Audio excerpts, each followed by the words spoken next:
I spill this already spilled juice and get into some entertainment news. Guys, there is a story about Queendom that Okopolo has reported on. It says, update. Queendom situation dire.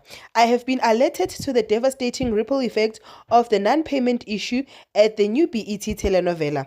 The show staff is fuming. Sources have informed me that it has been almost 3 months of not getting paid salaries for their work on their Clive Morris production project. One crew member has had to move their car.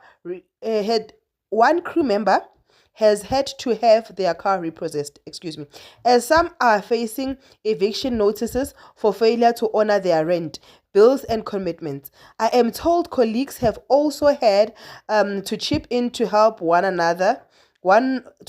of them contribute to a family member's funeral. How could something like this still be happening in 2024?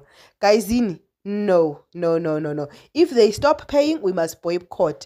I don't know what are your thoughts, but yep, this is what has been reported on Queendom. Destiny will find you. Please do like, share, and subscribe.